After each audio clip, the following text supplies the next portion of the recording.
Hey everybody, get the banjo here. Here I am again. I did film this, and I hope the sound quality is better. I had filmed a one-take video. Took me one take to do it, and I was so happy. And then I found out the sound quality once you did to have a fan that was set up on the workbench blowing away for it's hot, you know.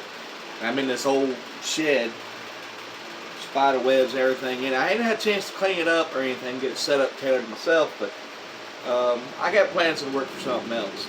Anyway, so I'm trying to hold off from doing that. And so kind of hesitant to work on the place until I get the setup that I want to do anyway. I'm gonna try to get another shed put out here on the premises and make that into a studio. I forgot to turn this light on for better lighting. Excuse me. Might as well. How do I look? Do I look better? Good. How's it going? How is everybody out there? Let's practice today. Today we're going to do some more of that fifth grade. I think I need to go back to there. We're going to do some more of that 5th string groove. Don't touch the other strings. And bring in that hammer on. Full chord.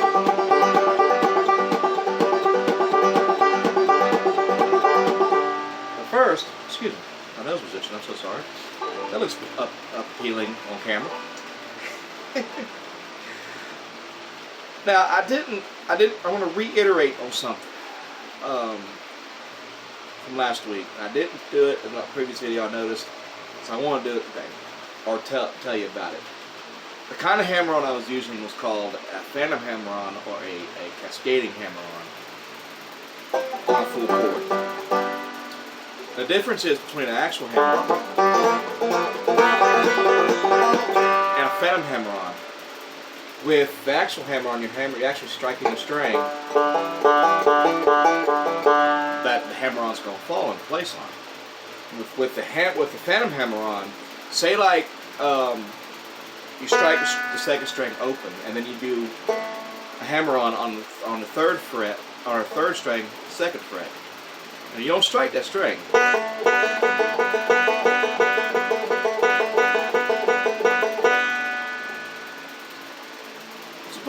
It's a great little lick, little feeling there within the music, and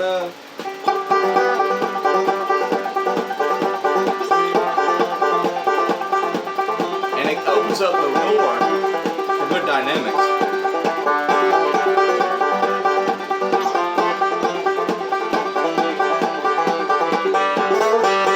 It makes it sound like we're more in control. Or it makes it sound like we're more in control of our musical vehicle behind the wheel, you know. So let's practice that today. But let's do the fretless strum to kind of get warmed up. And let's see. So it's quarter note, 2/8 notes. Strike a string, strum a chord, pull your thumb off the 5th string. And I'm gonna see if I can't get through today's lesson like I did through this video, like I did the first one. Oh, man, I was so happy first take, you know. Here we go. 1, 2, and 3, 4, and 1. Nice and relaxed.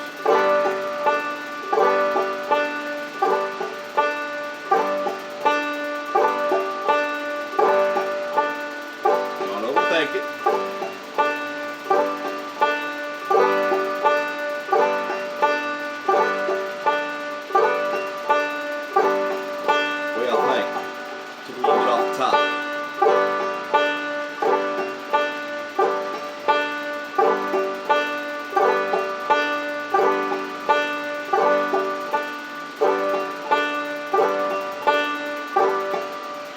So let's move into it today, okay? Let's move on. Last week, we did the 5th string groove. And we did what we call a quarter note rest, where we rested the strum and moved our strike onto the 5th string.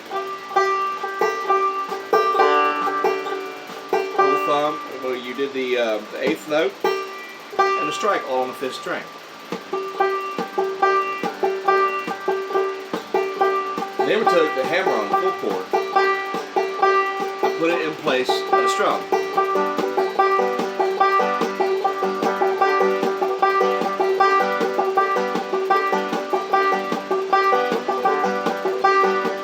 Slow it down, I want you to play with it. Let's do this.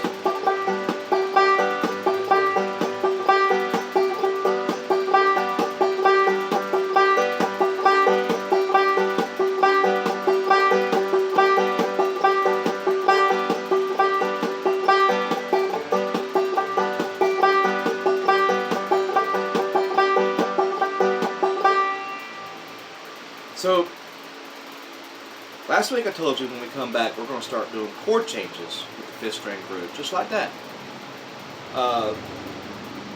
Don't get scared, it's not hard, I promise you. Because for the most part you're keeping the same chord position, finger position, until you get to the C. It's going to be G, F, C, open G. Then we can do a little lick where we get to open G. And it lasts for a couple bars, a couple measures. And I'll teach you how to do that. We're going to do a slide today too. And so let's kick it off. Let's do this. We're going to take our time. Let's just get our little groove going with our G chord.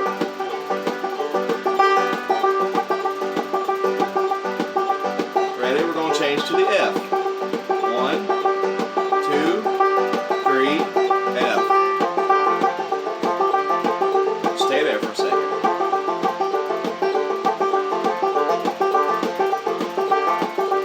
Now we're going to move to the C. 1, 2, 3, C. How y'all doing? Give up. Be afraid of mistakes.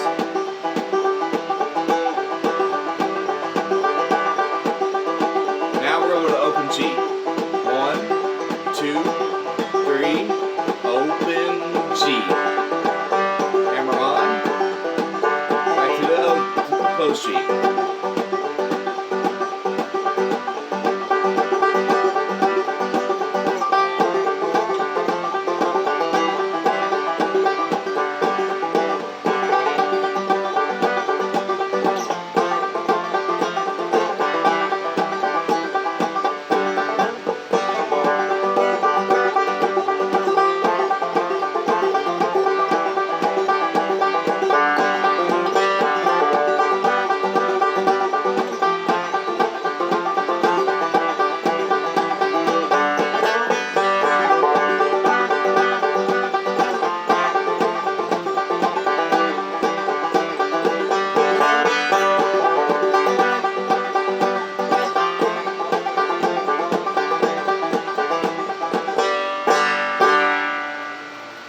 Matt, what's this teaching us?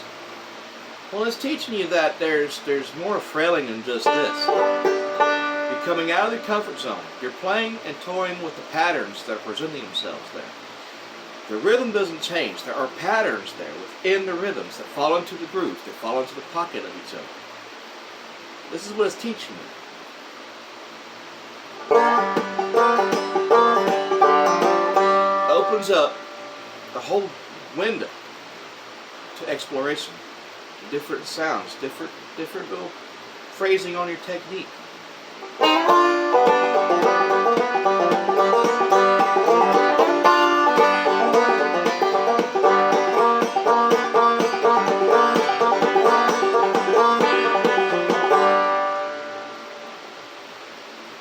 It's not limiting.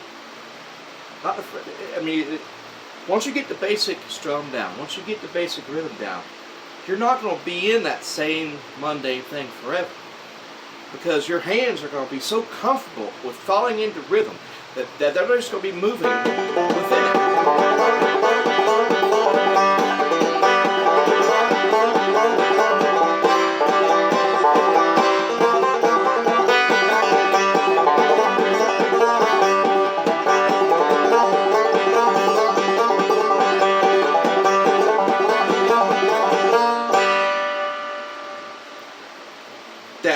you could just move on and start exploring.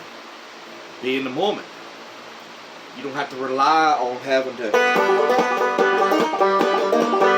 watching your every move. You're allowing yourself to let go. You don't necessarily have to keep things within a certain syncopated rhythm, within a certain rhythm or there, you know? You don't have to keep it within that. I mean, a slide doesn't have to happen because it's written, or it don't have to be on the same string, on the same frets, on the same part of the song. You can just throw it in anywhere, or hammer on anywhere. You just experiment.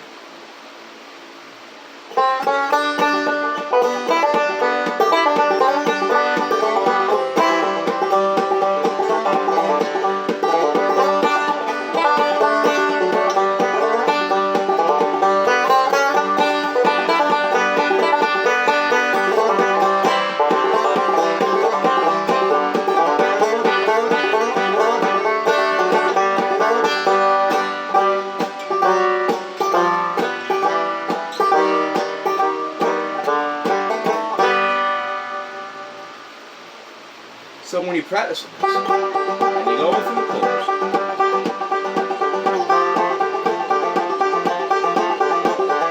use your ears, listen to the patterns there.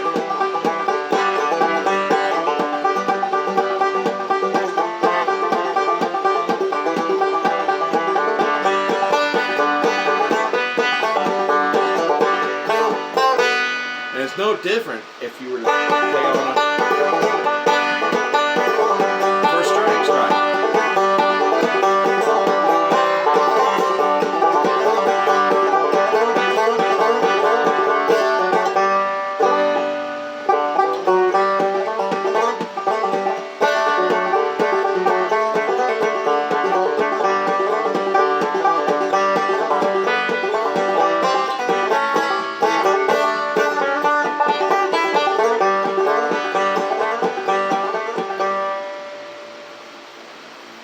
all within a particular pattern or rhythm.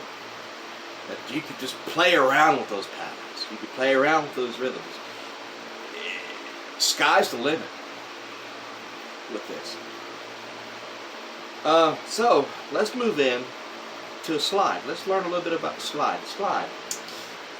It's not that hard. We'll break it down.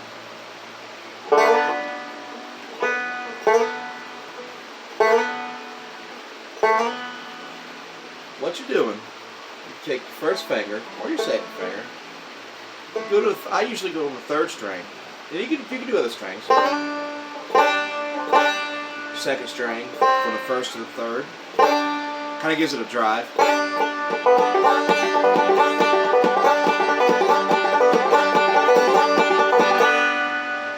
But in this case, let's do the third string, second fret. Now you kind of want to let that slide happen within one beat. Remember, there's 4 beats per measure, 4 note gets to beat.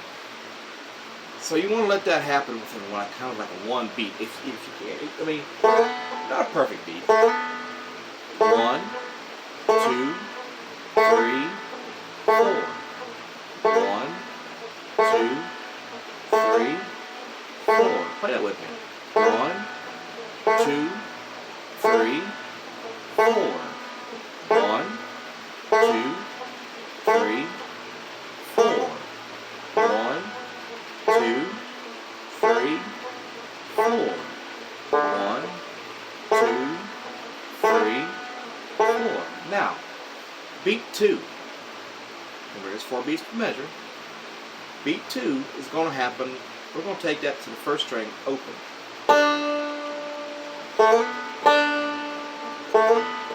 Play this with me. 1, 2, 3, 4. 1, 2, 3, 4. 1, 2, 3, 4. 1, 2, 3, 4.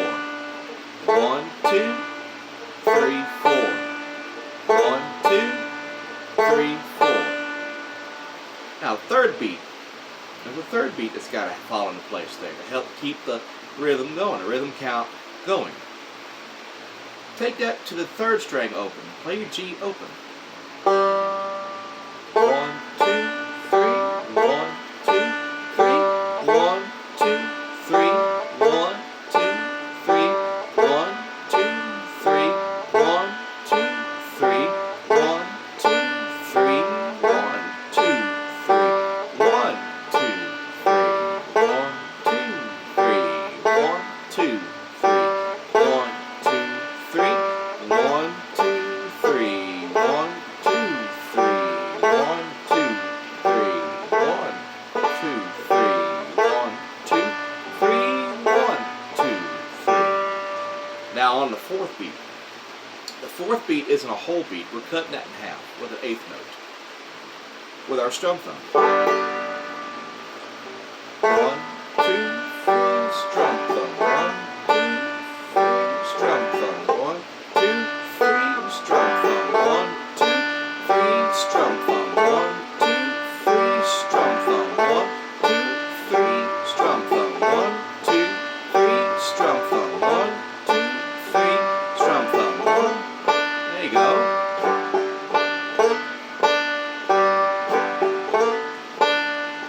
You don't make mistakes. Keep playing.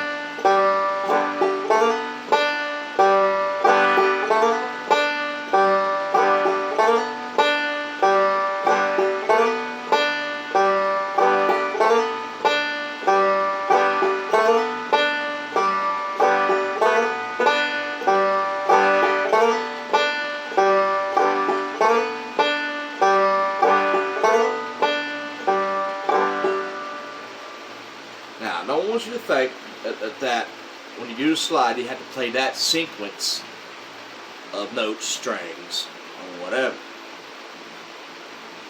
It's just getting your hands familiar with how it kind of operates.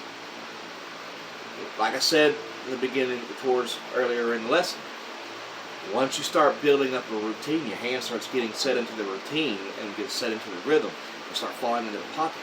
You'll just find yourself just throwing in the licks just anywhere and breaking that routine.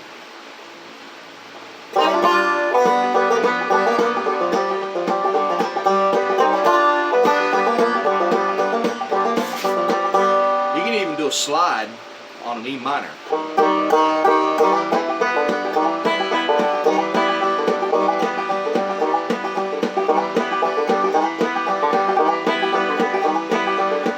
Same concept. You're just playing with the rhythm that way.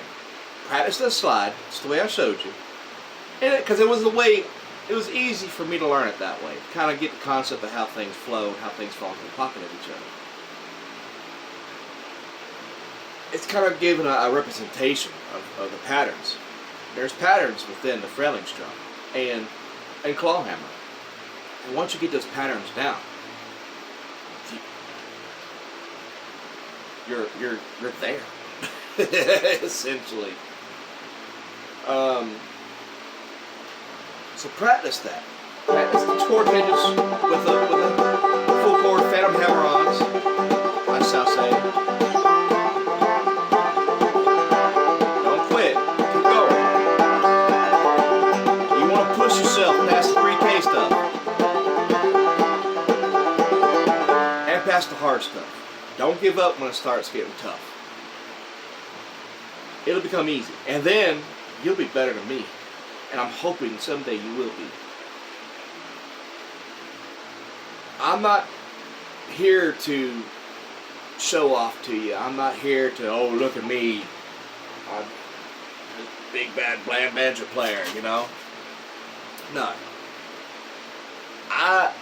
There's a reason why I never edit these videos for the mistakes. There's a reason why I leave every fumbled word, every bad finger position on the banjo. There's a reason why I leave it. I like to think that it keeps me humble. That it makes me feel that I'm vulnerable to mistakes too. I'm no better than you. And I think, in a way, we kind of help each other with that. Because y'all are helping me become more of a proficient player that I really want to be. And I hope I'm helping y'all. You see me making mistakes. You see me keep going. And you see that it is achievable to do this. And there's no such thing as musical talent. I don't care if you're 18 or you're 90. If you want to pick up an instrument, you can learn that instrument. Yes, it depends on your degree, if you ever had a musical background or whatever. You might have to start in beginning, you know what I mean, like just toe tapping for rhythm and all that stuff, you know, that's learning kindergarten stuff for a little while, but you'll get the basic music theory down.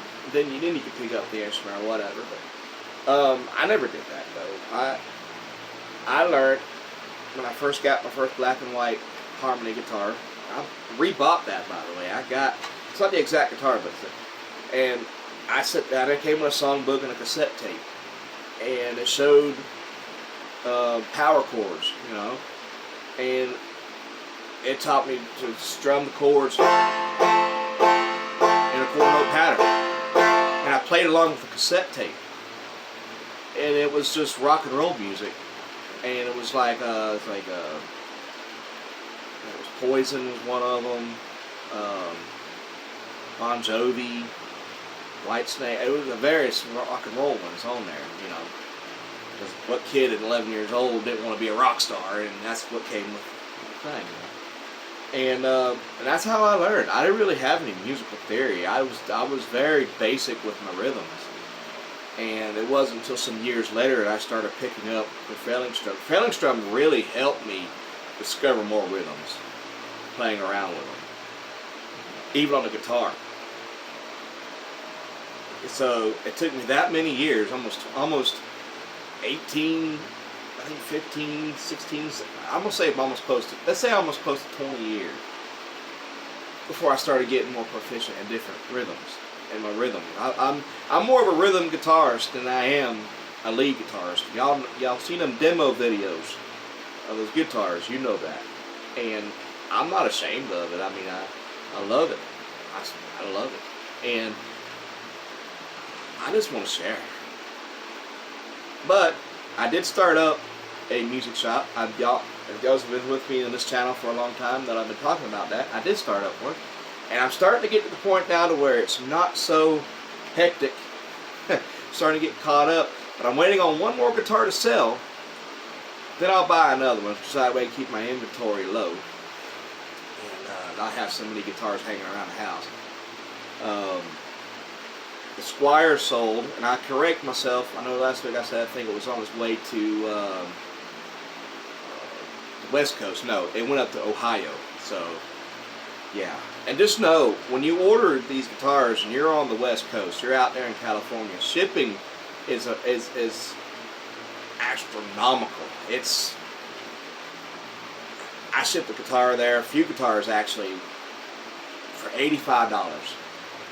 Ground shipping. $85. I think it was through FedEx, UPS. USPS was about $100. So when I have plus shipping on there, I usually work out deals with you, but just keep in mind shipping does cost a lot of money, and I still got to make I don't. When you're buying and selling guitars, you gotta be right in between. I think you gotta be both the buyer and the seller. When you're buying something, you want to make sure you get a good deal for your money.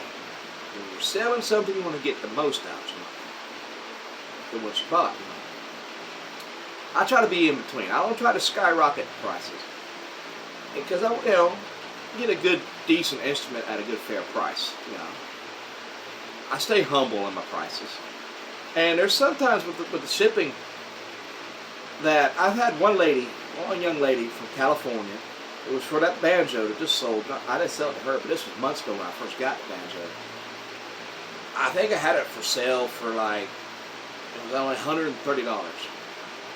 And I think I only paid I think I paid close to $110 for it. So I didn't I wasn't going to kick in a huge profit here. And the banjo was worth more than really more than what I sold it for. But that's what I'm saying. I don't try to. I guess you could say I'm in it for the fun. But she came back. I think it was she wanted to be on. She was in California and she wanted to buy it until she saw the shipping at $85. And she says, "You know what? I'll offer you $100 for it, but you're gonna have to knock off the shipping." That floored me. I mean, I was like, I can't do that. Are you kidding me? So I try to work out things with the shipping, and I know shipping is it's the biggest, and I want to go national with it. I want to ship it because I can't just rely on things in a small town. I can't make the money that way. There's nobody here, really. I mean, except for a couple of people here and there. So I like to be able to ship. So be sure you check out the guitars I have, and just keep in mind, I try to keep my prices fair on stuff. And the Ibanez acoustic still for sale. The Rosen guitar is brand new out of the gig bag. My hands are the first one to touch it besides the manufacturer. Check them out. They're on Reverb. I'm not sure of the link. And I try to, as soon as I record these, I record this on my phone. And I don't try to edit these too much. I just, you know, they are what they are, and I put them up on YouTube. And so go to facebook.com/strangerstrange22. There you'll find the links to the guitars that we have for sale. I'm waiting on one more to sell so I can get another guitar in, so I can do another setup. That way I can do setup videos for you guys and sell it to somebody at a good fair price. They can get a good guitar, because I love all guitars, and I'm in for the guitar conservation. So I mean, I'm having a blast with it, and it's just now starting to get to the point where I'm starting to get kind of ahead a little bit on it. So now I can start doing more videos. Now that brings me to another point.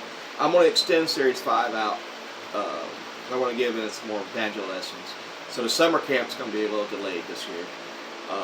So keep an eye out for that. So now that I'm done talking your ear off for about another 10 minutes, practice the friendly strum. Don't give up. Hit that subscribe button. You won't regret it. Hit the bell for new video notifications. Until I see y'all guys next week, my name's Matt Johns. Goodbye, and keep playing, guys. I'm going over there and turn this off now.